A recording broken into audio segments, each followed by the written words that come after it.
Hello అండి. అందరూ ఎలా ఉన్నారు? నేనైతే బాగున్నాను. మీరు కూడా బాగుండాలని అనుకుంటున్నాను. వెల్కమ్ టు మాలా కలెక్షన్స్ అండి. నా వీడియో కనుక మీరు ఫస్ట్ టైం చూస్తున్నట్టయితే ప్లీజ్ డూ సబ్స్క్రైబ్ అండి. ఈ వీడియో వచ్చేసి మేము రీసెంట్గా విజయవాడ అయితే వెళ్ళామండి. On the way to Vijayawada నేను వీడియో క్లిప్స్ అయితే తీసుకున్నానండి. విజయవాడ వెళ్ళడానికి కారణం ఏంటంటే మా పాపకి తలనీలాలు ఇవ్వడానికి ప్లస్ అమ్మవారికి వడిబియ్యం పోయాలి అని అనుకున్నాము. యాక్చువల్గా ఇది ఆగస్టులో వెళ్ళే ప్లాన్ ఉండే అండి. మా పాప పుట్టినరోజు రోజు అనుకోకుండా పోస్ట్పోన్ అవుతూ అది కార్తీక మాసం వరకు వచ్చింది.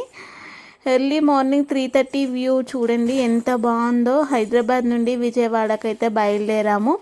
ఇది on the way to Vijayawada మిడిల్లో రోడ్డు పైన ఆగామండి. సైడ్కి 100 కిలోమీటర్స్ తర్వాత రోడ్డు పైన ఆగాము. ఇక్కడ వచ్చేసి చెన్నపట్నం ఫిల్టర్ కాఫీ అండి.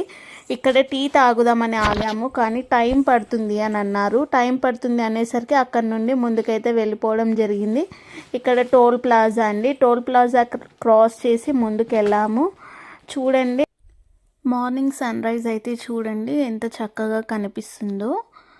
మేము వెళ్తూ ఉన్నప్పుడు కార్లో నుండే వీడియో తీసానండి మార్నింగ్ సన్ రైజ్. ఇక్కడ వచ్చేసి సైడ్న ట్రక్స్ అన్నీ లోడ్తో ఆగున్నాయండి.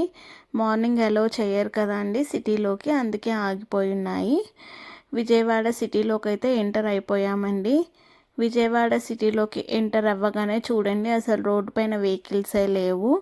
మేము మార్నింగ్ వెళ్ళాం కాబట్టి అరౌండ్ 7:45 వరకు మేము రీచ్ అయిపోయామండి విజయవాడ రీచ్ అయిపోగానే చూడండి టెంపుల్ ముందు ఎంత ట్రాఫిక్గా ఉందో. మాకు చిన్న పని ఉంటే మేము టెంపుల్ క్రాస్ అయ్యి ఇంకా ముందుకు వెళ్ళామండి. ముందుకు వెళ్తూ ఉంటే టెంపుల్ దగ్గర ఫుల్ ట్రాఫిక్ ఉందండి. చూడండి కృష్ణా నది మనకి ఎంత చక్కగా కనిపిస్తుందో. అక్కడ వచ్చేసి కృష్ణా నది అండి, అది ప్రకాశం బ్యారేజ్ అండి. ప్రకాశం బ్యారేజ్ని కూడా చిన్న వీడియో తీసానండి నేను.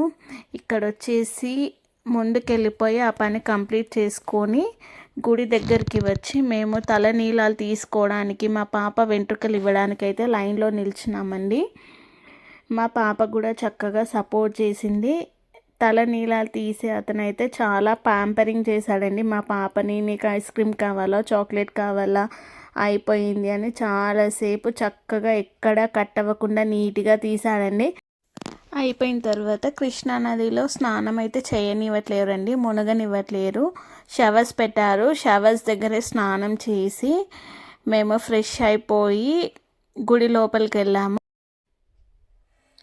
గుడి లోపలికి ఫోన్స్ అలో లేదు కాబట్టి అక్కడ ఫోన్ డిపాజిట్ చేసి వెళ్ళామండి. గుడి లోపలికి వెళ్ళాక అమ్మవారికి వడి బియ్యం కలిపి చీర, బ్లౌజ్ పీస్, గాజులు, పువ్వులు అన్నీ సమర్పించామండి. దర్శనం అయితే చాలా బాగా జరిగింది. బయటికి వచ్చాక ఇలా మొత్తం గుడిని వీడియో తీసానండి. మొత్తం అయిపోయాక ఇంకా కిందకు వచ్చేసి ప్రసాదాలు కొనుక్కొని కిందకైతే దిగిపోయామండి. కిందకి దిగాక కొంచెం పులిహోర అది తినేసి ఆకలేసిందండి. అప్పటికి పులిహోర అది తినేసి బయలుదేరాక మేమైతే లంచ్కి సుబ్బయ్య గారి హోటల్కి వెళ్ళామండి. ఇక్కడ చూడండి ఎంత చక్కగా మన చాట అంటారు కదండి, చాటలో స్వాగతం అలా పెయింటింగ్ వేసి స్వాగతం చెప్పారండి. ఇక్కడ వచ్చేసి వినాయకుడు అండి. మనకి ఏ పనికైనా వినాయకుడు ఫస్ట్ కదండి. సో అట్లా సుబ్బయ్య గారి హోటల్కి వెళ్ళామండి. చాలా వెయిటింగ్ ఉంది అక్కడ. ఇక్కడ వచ్చేసి ఈ గ్లాస్లో కనిపించేవండి పచ్చళ్ళు, పొడులండి. ఎన్ని రకాల పచ్చళ్ళు ఉన్నాయో అసలు ఏది కొనాలో కూడా మాకు అర్థం కాలేదండి. ఇక్కడ వచ్చేసి 20 మినిట్స్ వెయిటింగ్ తర్వాత మాకైతే ఒక టేబుల్ అయితే అలో చేశారండి. అలో చేస్తే కంటిన్యూగా పెడుతూనే ఉన్నారండి. నేను మొత్తం వీడియో అయితే తీయలేకపోయాను.